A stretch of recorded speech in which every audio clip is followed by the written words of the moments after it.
You probably think of Texas as a land of wide open skies, Lone Star flags, and cattle drives, modern imagery born of cowboy movies and sprawling oil fields. But beneath that familiar surface, hidden in the red dirt and along the winding rivers, lies a tapestry of enigmas that defy our best science. Imagine standing on the edge of a scrubby plain at dawn, the horizon glowing faintly orange, and realizing that the ground at your feet preserves secrets older and stranger than anything Hollywood could dream up. That is where our journey begins, right here in the heart of Texas, where giant stone structures, impossible artifacts, and whispered legends challenge everything we think we know about prehistory. You might expect archaic Native American campsites or Spanish mission ruins, but what you'll find instead are puzzles that leave even the most seasoned archaeologists scratching their heads. From the moment you step onto these sites, you sense the tension between the known and the inexplicable. On one hand, meticulous carbon dating and pollen analysis give us precise timelines for human activity going back thousands of years. On the other, inexplicable anomalies, gigantic skeletal remains, enigmatic rock carvings that predate known cultures, and evidence of long-distance trade so early it rewrites our understanding of ancient voyaging, beckon us to question the official narrative. In this documentary, we'll travel from the windswept plains near San Angelo to the deep caverns of the hill country, stopping at 6 to 8 of the state's most baffling locales. At each stop, we'll meet with scientists who cling to conventional interpretations, rebels who propose radical alternatives, and storytellers who weave mythic threads into the archaeological record. Together, we'll weigh every scrap of evidence, confront each hypothesis, and ultimately embrace the wonder that arises when human curiosity meets nature's greatest riddles. We'll begin by asking the simplest question: what does it mean when physical science cannot fully explain an artifact or burial site? Often, the answer lies at the intersection of geology, anthropology, and a pinch of mythology. We'll survey artifacts that seem too advanced for their purported age, copper tools in contexts where metallurgy shouldn't exist, carved stones depicting creatures unknown to any documented culture, and layers of sediment that suggest catastrophic events absent from written chronicles. Yet for all the high-tech analysis, a stubborn mystery remains. Why were these objects made, and by whom? If they belonged to a lost tribe, why did they vanish? If they resulted from an early seafaring culture, why is there no written record? As we confront these puzzles, keep in mind that every theory carries its own set of assumptions, biases, and unanswered questions. Still, for all our modern gadgets, from ground-penetrating radar to DNA sequencing, the heart of discovery is a story we tell ourselves about who we were and where we came from. Picture yourself walking the foggy trail at dawn on that remote site northwest of San Antonio, your breath visible in the cool air, footsteps muffled against damp limestone. Ahead, a circle of upright stones looms, each carving showing a figure that no historian has conclusively identified. Some claim these glyphs depict star maps used by ancient astronomers. Others insist they're purely ritualistic, meant to guide ceremonial dancers beneath the moonlight. We know the stones were erected at least 2,500 years ago, thanks to radiocarbon dates on nearby charcoal layers. Yet the circular arrangement, nearly 60 feet across, echoes megalithic sites in Europe, thousands of miles away, suggesting either a remarkable case of convergent evolution or evidence of transatlantic contact long before Columbus. Now, let's be fair, skeptics argue that superficial similarities prove nothing, and that the stone's orientation toward the solstices could simply reflect a universal human fascination with the sun. But here's where it gets tricky. Within the circle's center lies a perfectly preserved human jaw, displaying dental work far beyond what we'd expect in a prehistoric society. We still don't know who this individual was or how those teeth were carved so precisely. Further east, along the banks of a tributary of the Brazos River, you'll find what locals call the Whispering Mounds, twin hills that, when you speak into the wind, carry your voice to the opposite summit as if by magic. First documented in Spanish mission records from the late 1700s, these mounds have since yielded a trove of artifacts, pottery shards bearing designs similar to those of the Mississippian culture, arrowheads fashioned from obsidian not native to Texas, and mysterious metal fragments that no archaeologist knows how to classify. One theory proposes that these mounds were once domed structures, perhaps towers, used for long-distance signaling between lost tribal outposts. Another suggests their natural features later modified by human hands, their acoustics merely a curious byproduct of geology. But geologists have analyzed the mound's soils and found traces of melted obsidian, hinting at temperatures high enough to fuse volcanic glass. How could prehistoric Texans replicate such extreme heat? Imagine standing on one mound at twilight, the air humming with cicadas, your own voice returning to you like a rumor carried on the breeze. We still don't know why anyone built these hills, let alone how they mastered that fusion. Head west to the Chihuahuan Desert's edge, and you'll encounter the remains of an ancient roadway dug deep into limestone bedrock, nearly a foot wide and meandering for miles in an otherwise unbroken expanse of scrub and cactus. Called the Lost Draw Causeway by off-road enthusiasts, this trench was first mapped by satellite imagery in the early 2000s and excavated only sparingly since. Embedded in its walls are fragments of trade goods, marine shells from the Gulf Coast, fragments of turquoise likely from New Mexico, and silica beads of unknown origin. Scholars argue fiercely over whether this was a ritual path used by shamans, or, more controversially, part of a prehistoric trade network that spanned the continent. Some fringe researchers speculate that the trench aligns with particular star constellations on solstice dates, hinting at ceremonial astronomy. Now, let's be fair, the trench's depth and precision indicate sophisticated engineering, but no ramps, retaining walls, or tool marks have yet been found to explain its construction. Picture yourself kneeling in the trench at midday, the sun overhead, dust curling in the breeze. We still don't know who carved this path or why they dedicated such immense effort to it. Across the Edwards Plateau, near a limestone cliff overlooking a spring-fed creek, lies a cave system covered in paintings that glow faintly under ultraviolet light. Discovered only in the past decade, these drawings depict colossal human figures, some nearly 10 feet tall, engaging in unknown rituals beneath crescent moons. Radiocarbon tests on charcoal used to mix the pigments placed the art at roughly 3,000 years old, nearly a millennium before the earliest La Junta culture settlements. One camp believes the figures represent mythical giants from tribal legends, perhaps echoing oral histories of an early population that died out in a drought so severe it left no trace. Others insist the scale is purely symbolic, meant to magnify the power of ancestral spirits summoned during ceremonies. But geologists have identified traces of red ochre intermingled with a pigment derived from a now extinct Texas wildflower, suggesting a botanic knowledge passed down through generations. Picture yourself shining a light onto those walls, the colors blooming before your eyes as if reincarnating a bygone ritual. We still don't know the true purpose of those cavernous paintings. In the vast plains near Lubbock, among rolling fields of cotton, stands an enigmatic sandstone monolith carved into a perfect cube 6 feet on a side, balanced precariously on a natural pedestal. Locals whisper that it was erected by a lost tribe, whose name faded from memory long ago, while skeptics claim it's a naturally formed concretion mistaken for art.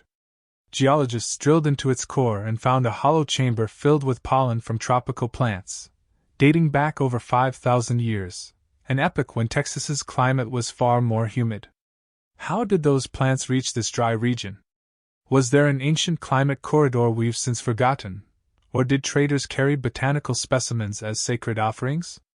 Imagine circling that perfect cube at dusk, shadows stretching across its faces, and feeling the hum of the earth beneath your feet. We still don't know whether this monolith was erected as a calendar marker, a tomb, or a relic of a vanished ecosystem. Finally, near the Rio Grande borderlands, the ruins of a settlement lie half buried in sand, its adobe walls inscribed with symbols no linguist has yet translated. Thousands of pottery fragments bear iconography unlike any known tribe from this area. Some show figures with elongated skulls and feathered headdresses, evoking far-flung cultures from Mesoamerica. Carbon dating places the site at around 1200 CE. A period of widespread upheaval as empires rose and fell to the south. One camp suggests this was a refugee colony of Maya jade traders, fleeing war and bringing their craft northward. Another argues the site belongs to an indigenous Texas group that independently developed similar motifs. Yet our satellite scans reveal patterns beneath the sand that suggest a far larger complex. Perhaps a metropolis swallowed by shifting dunes. Picture wandering ruined courtyards at sunrise, the air cool and silent save for the whispers of the past. We still don't know the true story of those people, or whether their descendants still walk our cities today. As we move from one site to the next, you'll notice a thread weaving through each mystery, the tension between rigorous scientific inquiry and the yearning for stories that transcend data. Good scholarship demands evidence, dates, and peer review, but human imagination craves wonder, myth, and the possibility of the unknown. Here in Texas, those impulses collide in a dazzling display of rock, bone, and buried artifacts, each refusing to yield its secrets easily. Through every segment, we'll lean into that push and pull, celebrating the thrill of discovery while admitting the limits of our knowledge. By the end, you'll see why these unsolved ancient mysteries matter, not just as archaeological curiosities, but as reminders that our past is more complex and surprising than any textbook can capture. So join us as we peel back the layers of time, challenge our assumptions, and keep our eyes open for the unexpected. With that invitation, let us step off the beaten path and into the silence of those Texas sites where science still struggles to explain what really happened. Keep listening, keep wondering, and remember, some secrets still lie just beneath your feet. Picture this: a perfect circle of towering limestone pillars rising from the prairie just northwest of San Antonio, as if someone had plucked them from the earth and arranged them with mathematical precision. These stones, known locally as the Lost Solstice Ring, date back at least 2,500 years, yet no record, oral or written, explains why they stand here in such uncanny alignment. Archaeologists who first surveyed the site in the 1950s measured the diameter at precisely 60 feet, each pillar weighing upwards of 2 tons, quarried from bedrock nearly a mile away. Yet there are no haul roads, no apparent tool marks, and no habitation layers that tell us who brought them here, or how. The very ground beneath cracks open with contradictions. Charcoal fragments in a shallow pit beneath one slab yielded radiocarbon dates centering on 550 BC, firmly anchoring the monument in an epoch when nomadic hunter-gatherers are not thought to have undertaken such feats of engineering. Still, for all our sediment cores and isotopic analyses, we're left with a circle of stones that outstrips every expectation we've placed on prehistoric Texas. Imagine walking that circle at sunrise, when the dew still clings to the grass and shafts of light catch on the weathered grooves etched into the pillars. Each surface bears intricate carvings, spiral motifs that spiral inward like galaxies, concentric rings that mirror the stone's own shape, and peculiar symbols that resemble star maps. One glyph looks uncannily like the Pleiades cluster, while another could be a crude depiction of Orion's belt. Could these carvings have served as an astronomical calendar? Some researchers argue that the ring is aligned precisely to mark summer and winter solstices, with 2 opposing stones framing the rising and setting sun on June 21st and December 21st. Yet others point out that minor shifts in the Earth's axial tilt over 2,500 years render that alignment less exact than proponents claim. Now, let's be fair. The very notion that a prehistoric tribe in central Texas possessed such sophisticated observational astronomy seems far-fetched. But then you recall that similar megalithic sites in Europe, like Newgrange in Ireland, also capitalize on solstice light, and those are widely accepted as intentional. Is this a case of convergent cultural evolution, or evidence of an as-yet undiscovered network of knowledge sharing across continents? Beneath one of the slabs, excavators found a human mandible so remarkably preserved that researchers could study where patterns on the teeth. What they discovered stunned them. The molars bear grooves consistent with intentional filing, akin to dental techniques not documented until classical civilizations in the Mediterranean. How could a now-lost Texan culture achieve such precision without metal tools or written manuals? Some commentators propose that local deposits of native copper, rare but present in the hill country, might have been hammered into chisels. But metallurgists who examine the jaw's microfractures argue that the grooves are too uniform for crude copper implements. They look more like the work of hardened steel. Picture yourself crouched beside that slab, shining a light into the shallow pit, seeing the jaws glint as if the ancient carver were watching you back. We still don't know whether that person was an artisan, a priest, or someone sacrificed to consecrate the circle. Trade artifacts amplify the mystery. Scattered around the ring's periphery are fragments of marine shell beads from the Gulf Coast, nearly 100 miles away, and shards of pottery whose decorative patterns closely resemble those of the Hohokam culture in what is now Arizona. The presence of these items suggests a vast trade network reaching from the southwestern deserts to the Texas plains. Yet when the shell fragments underwent strontium isotope analysis, they traced back not to the Gulf so much as to the Yucatan Peninsula, some 900 miles distant. Did seafaring traders navigate up coastal rivers and then head inland to this dusty meadow? Or did these goods pass from hand to hand through a chain of intermediaries? Both scenarios seem extraordinary given the sheer distance and the lack of navigable waterways linking the Gulf to central Texas. Still, for all the evidence of exchange, there's no sign of a settlement large enough to facilitate such trade. No post holes, no midden heaps, no living floors. Only the circle, standing silent amid the tall grasses. But here's where it gets tricky. Beneath the center of the ring, geologists uncovered a layer of pulverized quartz, heated to temperatures exceeding 1,800 degrees Fahrenheit, far hotter than any open-fire hearth could achieve. The quartz fused into a glassy sheen, as if someone had lit a kiln in the middle of the field, and then vanished. Experimental archaeologists have tried to replicate such heat using primitive pit-firing methods, only to fall short by hundreds of degrees. What purpose could such superheated sand serve? Some have speculated it was part of a ritual to transform the stone's energy, while fringe theorists whisper of ancient laboratories where proto-scientists tested the elemental forces of earth and fire. Picture standing barefoot on that glassy strip, the sun's glare bouncing off the surface like molten silver. We still don't know why they burned that quartz so fiercely, or what they believed it would do. And yet, for all these anomalies, one thing remains certain: the Lost Solstice Ring demands that we question our assumptions. It challenges the neat timelines we've drawn in textbooks and dares us to consider that prehistoric Texans might have been far more sophisticated, far more connected, and far more curious than we've ever given them credit for. So the next time you drive past a stretch of open prairie, remember that beneath your tires could lie the echoes of drumbeats that once guided ritual dancers, the chipped fragments of tools used to carve star maps, and the secrets of a society that measured time by the sun's journey across the sky.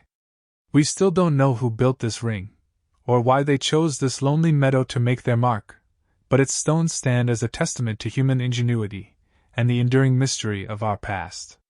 Now, imagine drifting along the bank of a sluggish tributary of the Brazos River just after dawn, the air thick with mist and the muted calls of waking birds.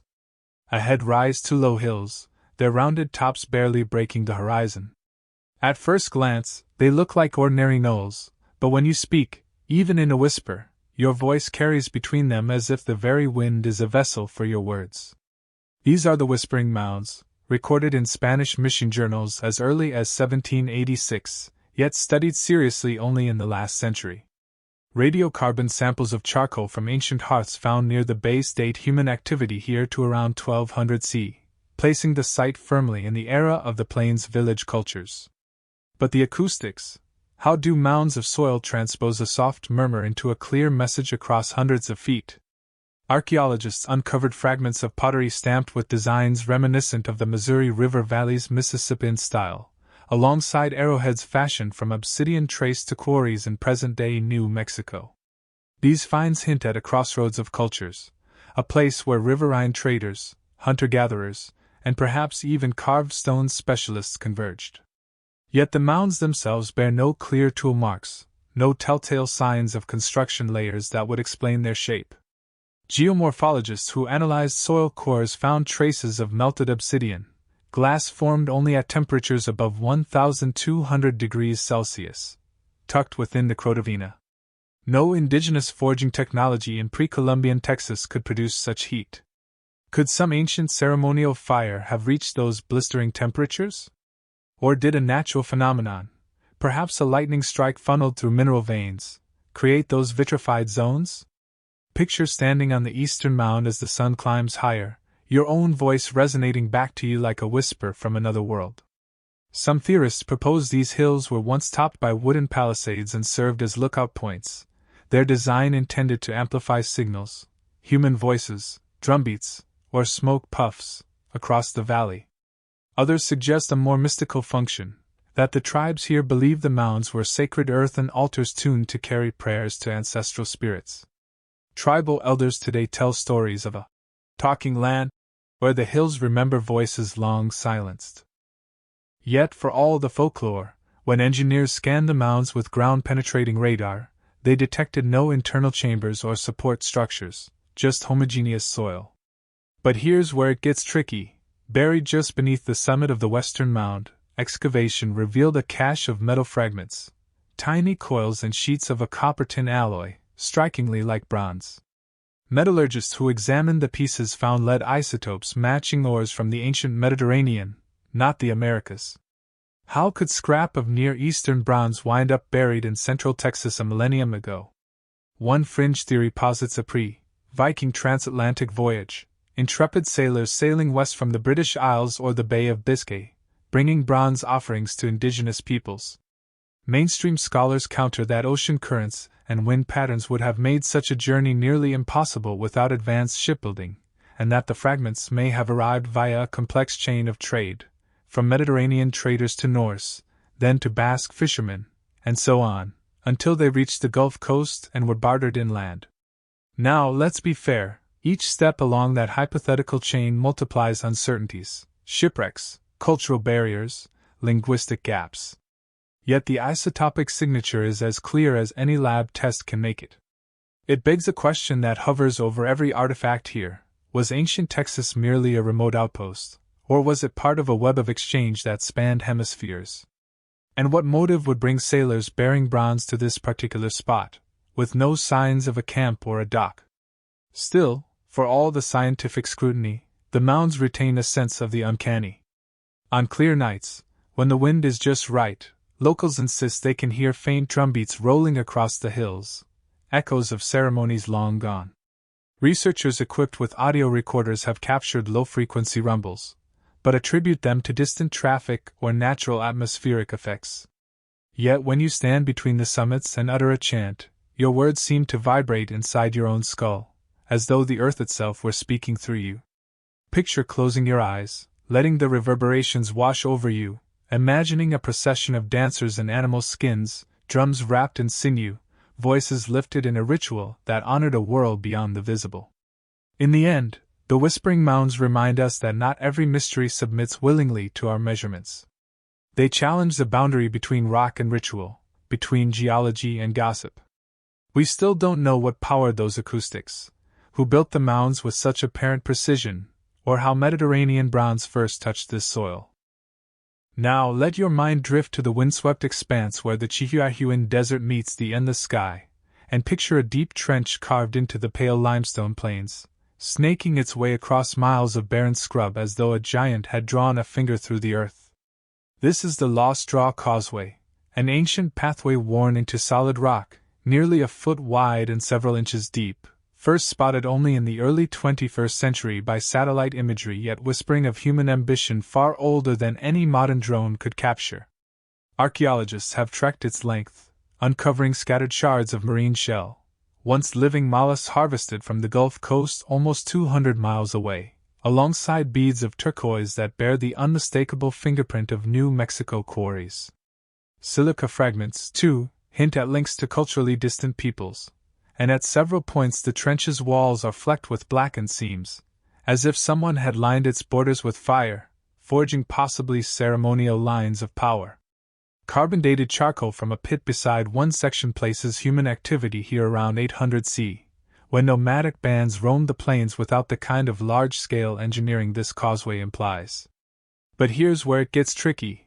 No ramps or spoil piles mark how tons of limestone were excavated, and no adjacent settlement remains to suggest a workforce evolved to this singular task. Some scholars posit that Lost Draw was a shamanic avenue, walked by tribal priests in trance states, the depth of the trench meant to guide spiritual energy and separate the sacred path from the profane desert floor. Others argue for a utilitarian explanation, a trade corridor linking distant communities, yet rail-thin evidence of wagon ruts or pack animals leaves that theory dangling. Now, let's be fair, carving stone by hand over such vast distances is almost inconceivable without metal tools or organized labor. Yet experimental archaeology has shown that teams wielding stone mauls can slowly achieve similar results, though at the cost of generations. Could this trench have begun as a natural wash and been deepened and straightened over centuries, its origins lost to time? Or did it spring from human resolve, a deliberate mark on the land meant to endure? Complicating the mystery further, geologists have repeatedly found pockets of vitrified rock along the trench's bed, quartz fused by temperatures exceeding 1,500 degrees Fahrenheit, evidence of an ancient kiln or conflagration that defies any known prehistoric Texan technology. Was it part of a ritual purification, where the path was consecrated by fire? Or does it point to a forgotten metallurgical tradition, one that harnessed both flame and stone in ways we cannot yet replicate? Picture yourself kneeling within the trench on a sweltering afternoon, your hand brushing against the glassy streaks where quartz meets limestone, dust motes dancing in the shaft of sunlight overhead. Imagine the desert wind carrying the faint echo of footsteps, decades, centuries, millennia ago, each footstep a question without an answer. Still, for all the theories, we have no text to read, no oral traditions passed down to illuminate the causeway's true purpose. And yet, in the stillness of that arid landscape, you sense the persistence of human intent, a desire to connect, to journey, or to commune with forces beyond sight.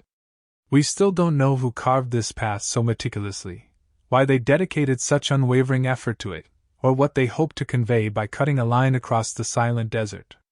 But as you rise from the trench and gaze back along its length, how it vanishes into the horizon, then reemerges like a memory etched in stone, you understand why the Lost Draw Causeway stands as one of Texas's most compelling enigmas, a monument to ambition, mystery, and the enduring human impulse to leave a mark on the world.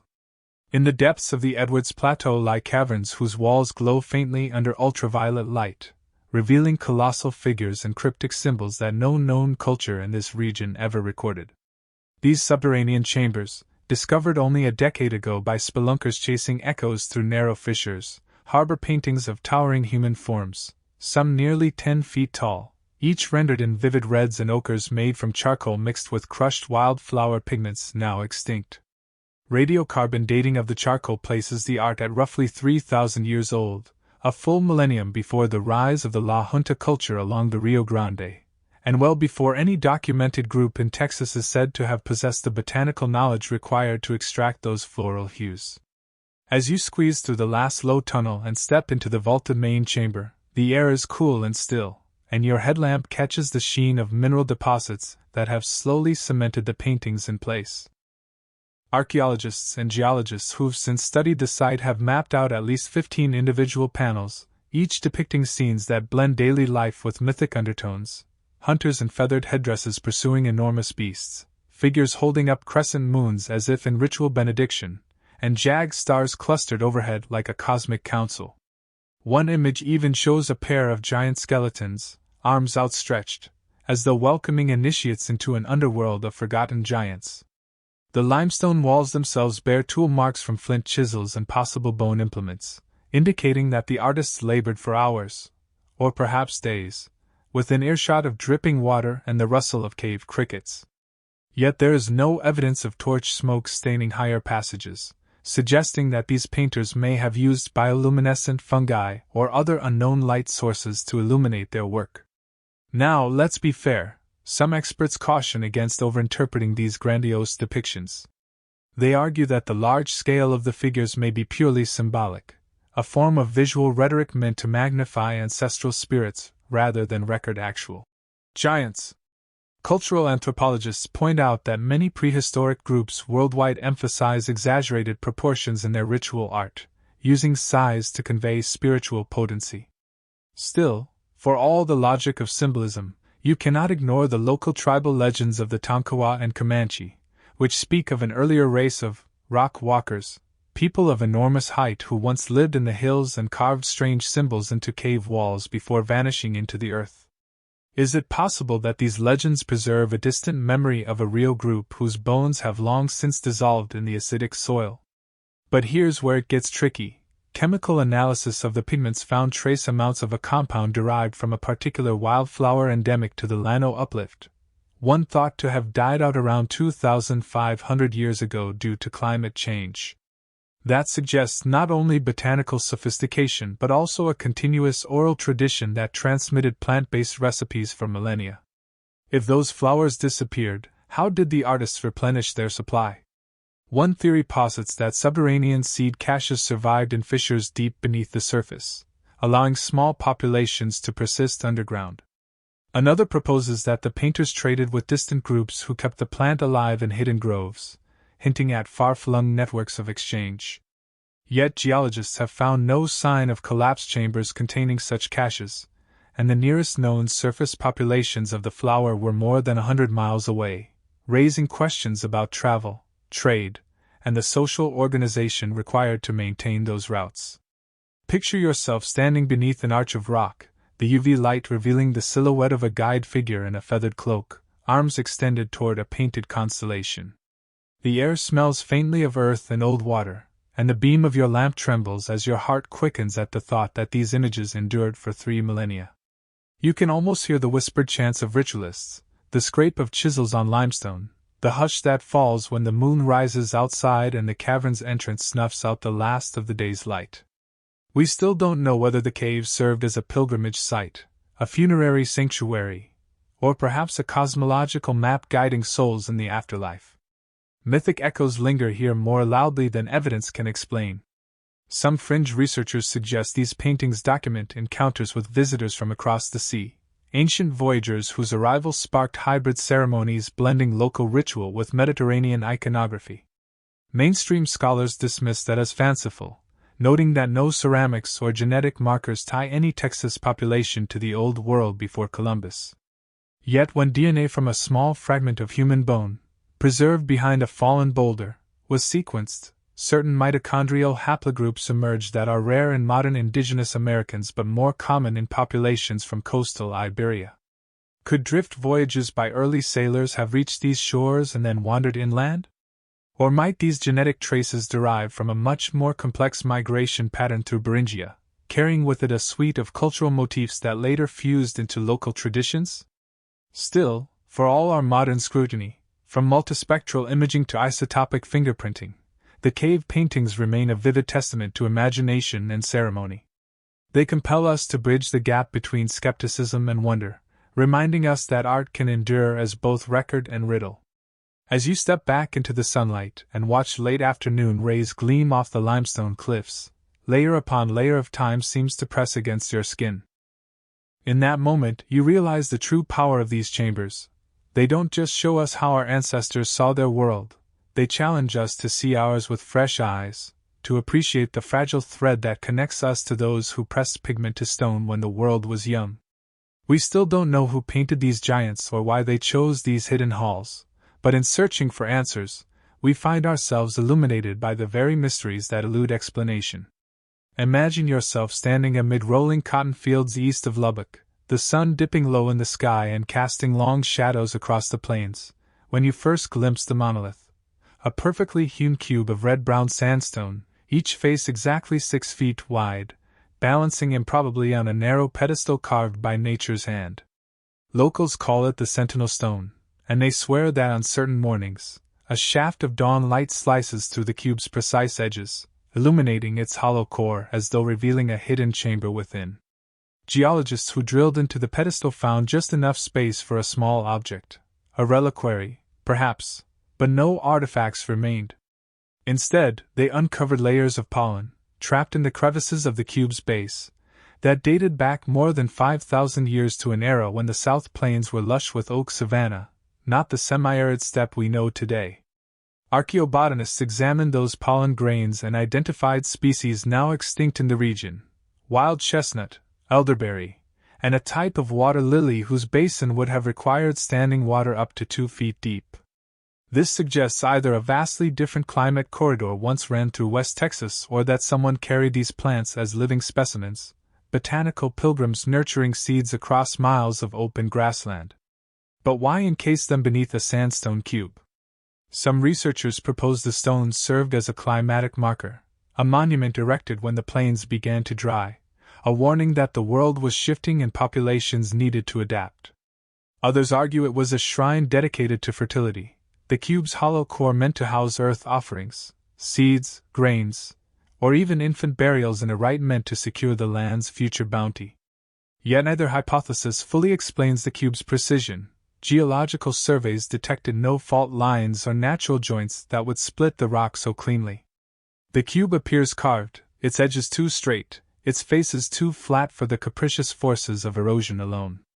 Now, let's be fair. Skeptics point out that rare sandstone concretions can weather into cubic shapes under very specific conditions, especially when intersected by orthogonal joint sets in the underlying strata. But they concede that the Sentinel Stone's pedestal, rounded at the bottom, tapered at the top, bears tool marks inconsistent with natural fracturing. Microscopic analysis revealed tiny striations, parallel and evenly spaced, suggesting chisels or saws at work. If so, what tools could prehistoric Texans have used to shape such massive faces with such uniformity? Some fringe theorists suggest the use of copper saws, but native copper deposits in the hill country are meager and soft. Experiments have shown they would have dulled long before completing a single face. Iron, of course, was not present until post-contact. So what did they use? Wooden wedges soaked in water to cleave the rock? Sand-laden abrasives turned by human or animal power? Trade artifacts around the monolith deepen the enigma. Fragments of seashell bracelets from the Gulf Coast were found in a shallow ring around the cube's base, and tiny beads of lapis lazuli, traced via spectrometry to quarries in what is now northern Afghanistan, lay scattered as if someone once crowned the cube with offerings. How could such distant materials have arrived here thousands of years ago?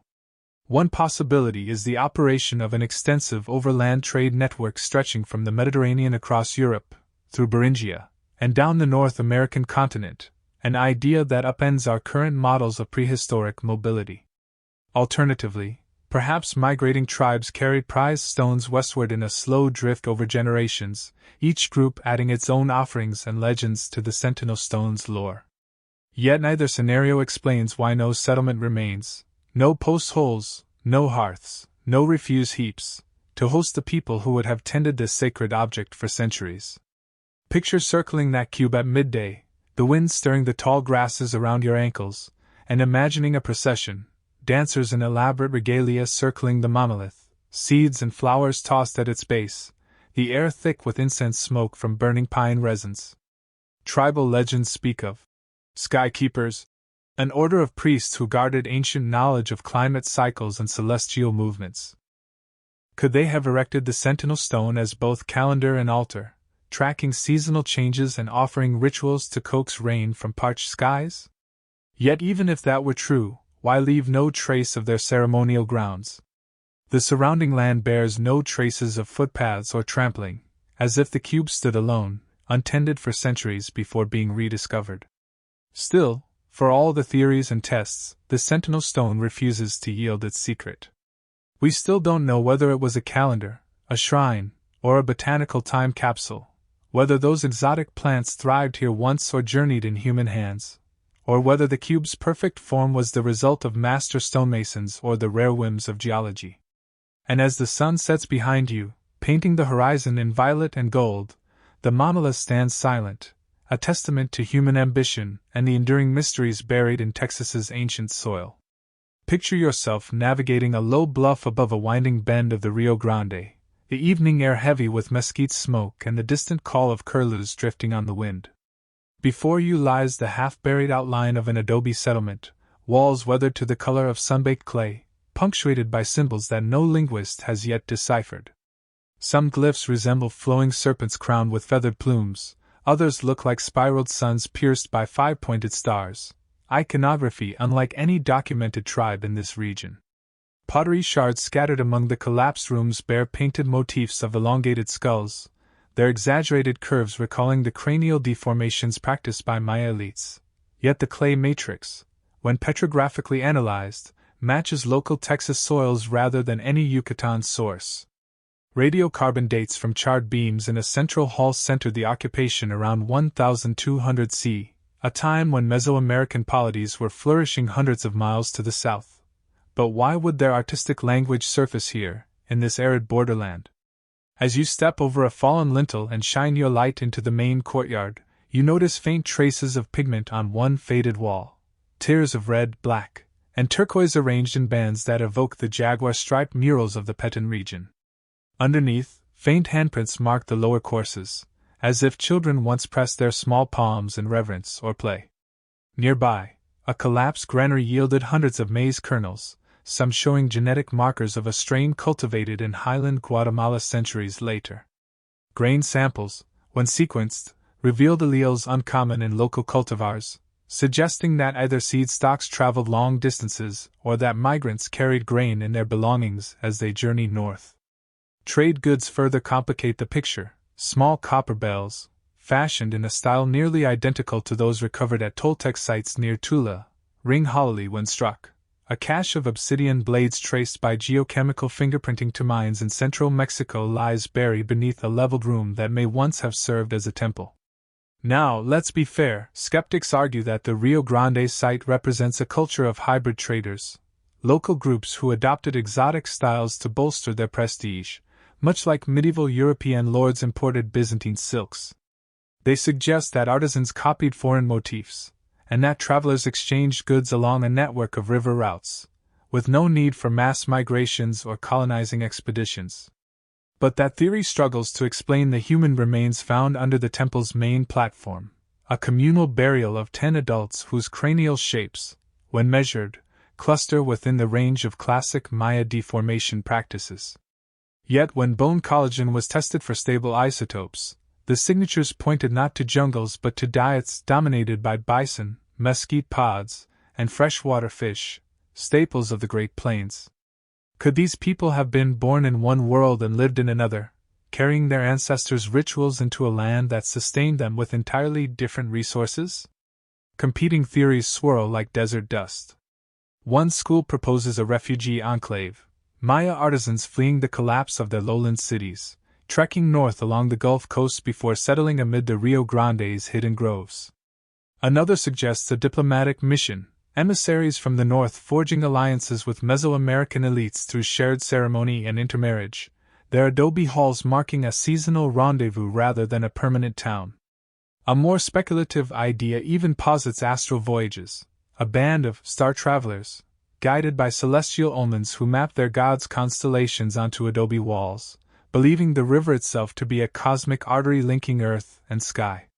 Picture yourself at dawn, crouched between those adobe plinths, the new day's light revealing the mosaic of footprints and fire-cracked stones underfoot. You can almost hear the soft lilt of an unfamiliar tongue, the murmur of prayers offered to rain gods and river spirits, the scrape of obsidian against clay. Despite every scientific test, petrography, DNA sequencing, isotopic analysis, the puzzle endures. Who were these people, and what compelled them to blend distant traditions with the raw realities of Texas's borderlands? We still don't know whether they were wanderers in search of refuge, traders in pursuit of prestige, or pilgrims following stars to the river's edge. And as the sun climbs higher, warming the adobe walls until they glow like embers, you sense that their story is woven into the land itself, an unfinished tapestry inviting you to add your own questions to the silence. As you step back from each of these enigmatic sites, whether the perfect geometry of the Solstice Ring, the echoing hollows of the Whispering Mounds, the mysterious trench of the Lost Straw Causeway, the glowing caverns of the plateau paintings, the lone sentinel stone of the plains, or the half-buried adobe sanctuary by the Rio Grande, you begin to sense a common thread weaving through them all. These places, scattered across Texas's vast landscapes, challenge the neat categories we impose on the past. They refuse to be labeled simply as prehistoric, indigenous, or colonial. Instead, they occupy an uncanny borderland where artistry and engineering, ritual and pragmatism, myth and science overlap in ways that still elude our full understanding. In each location, artifacts speak of long-distance connections, marine shells carried inland, metals traced to distant continents, pigments derived from extinct flora, yet the human stories behind those objects remain tantalizingly out of reach. Consider the way these sites ask us to reconsider the scale of human ambition. Carving a trench by hand across arid scrubland, shaping a sandstone cube with precision that defies natural weathering, hauling 2-ton pillars for hundreds of yards. These feats suggest communities organized around shared purpose, capable of mobilizing labor and expertise in service of aims that transcended mere survival. Yet when we search for villages, roads, or refuse heaps large enough to support such enterprises, we find only scattered hearths, isolated artifacts, and an absence of domestic detritus. It's as if these peoples poured their creativity into monuments, leaving behind memories etched in stone rather than bones or pottery sherds and middens. Their choice to invest in lasting structures, some still standing, others buried beneath centuries of soil, tells us something essential about how they view time, permanence, and the legacy they wish to leave. And then there is the tension between the scientific and the mythic. Carbon dating, isotopic fingerprinting, ground-penetrating radar, these tools reveal dates, diets, and hidden chambers. Yet they cannot illuminate the rituals that gave meaning to these constructions, the prayers whispered beneath solstice dawns, or the foresight that animated a society to mark celestial events in massive stones. Oral traditions among modern tribes, stories of giants, of talking land, of star travelers, offer fragments of context, but they too resist straightforward translation into data points. Instead, they remind us that human memory is more than the sum of artifacts. It springs from the storytelling impulse, the heart's need to connect the visible world with realms of spirit and imagination. One might ask, why do we care about mysteries so distant and obscure? The answer lies in the way they echo our own uncertainties.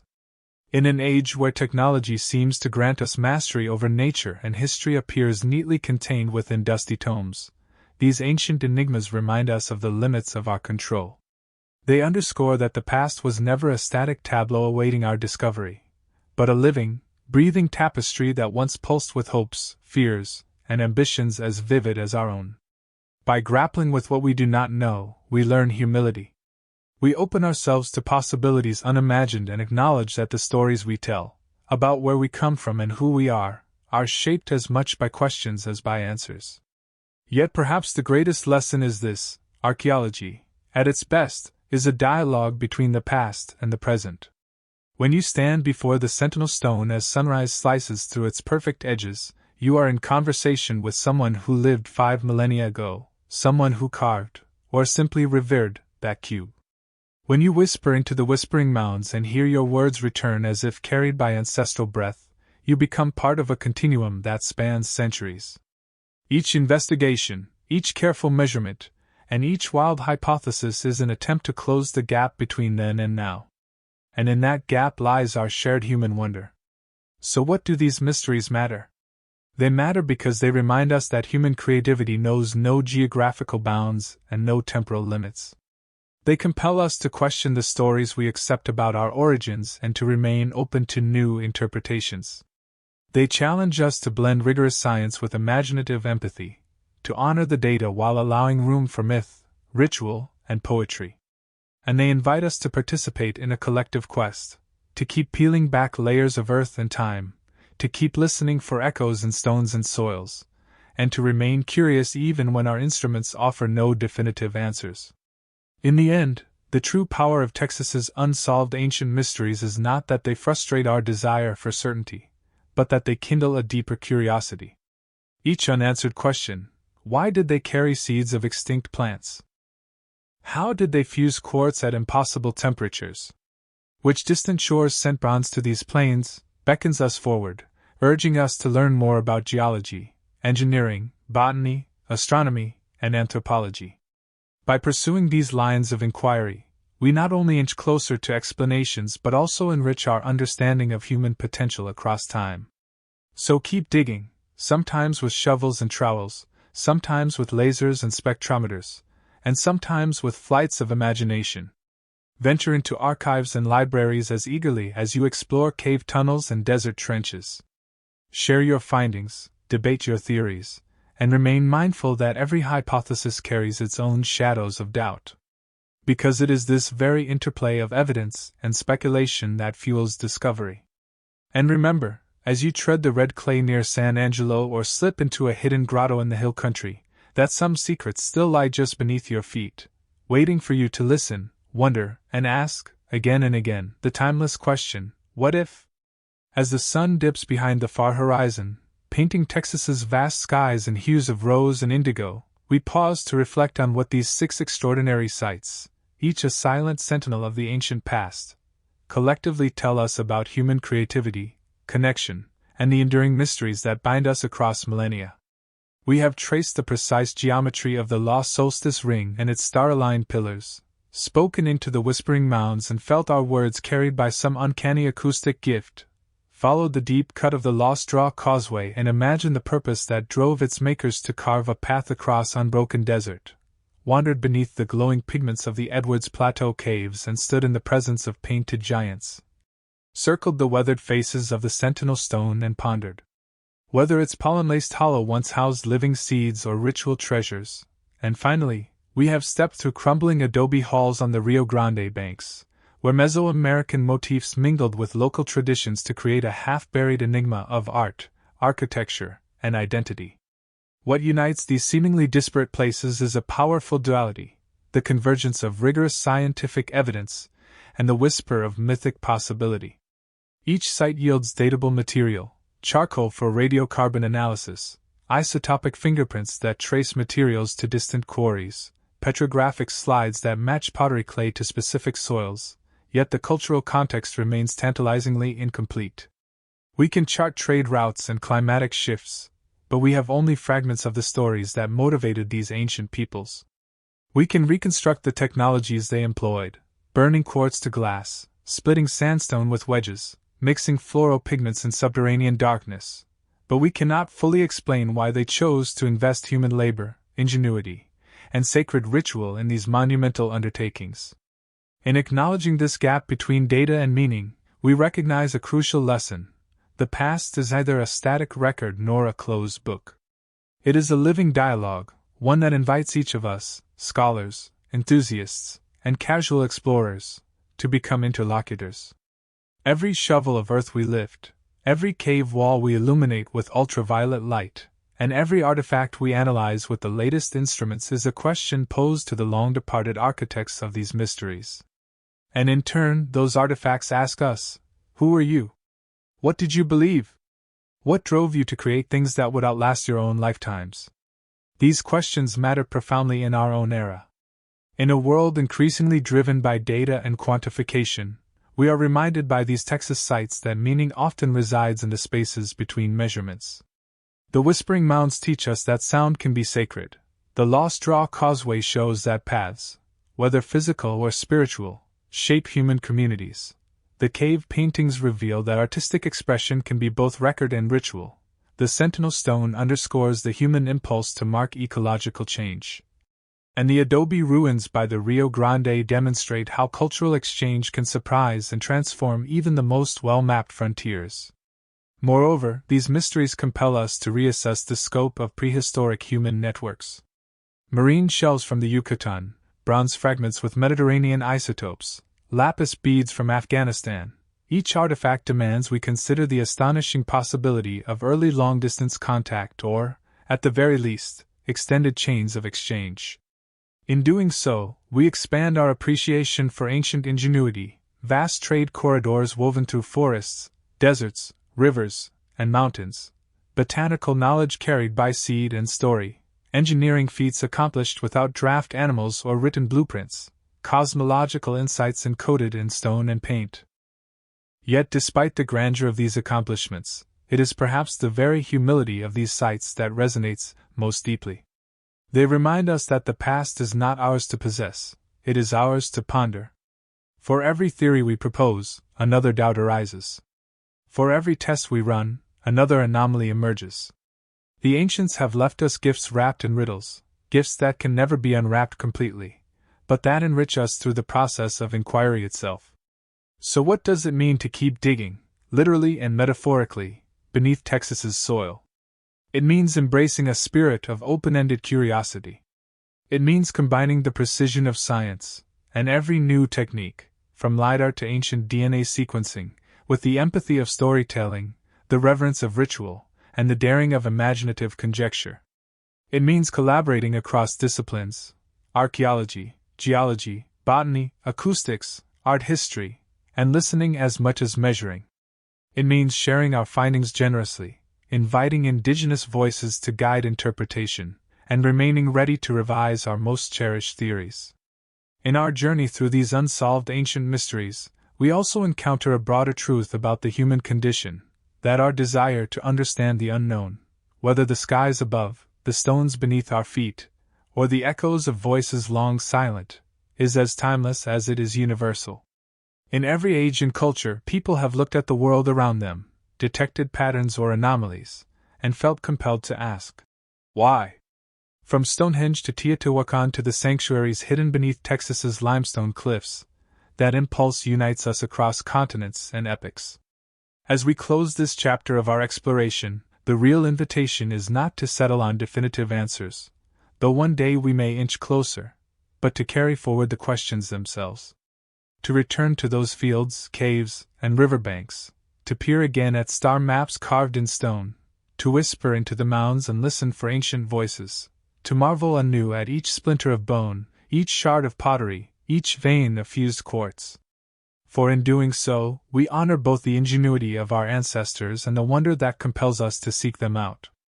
So keep digging, sometimes with shovels, sometimes with satellites, often with nothing more than your imagination. Cultivate the patience of the researcher, the openness of the poet, and the humility of the listener.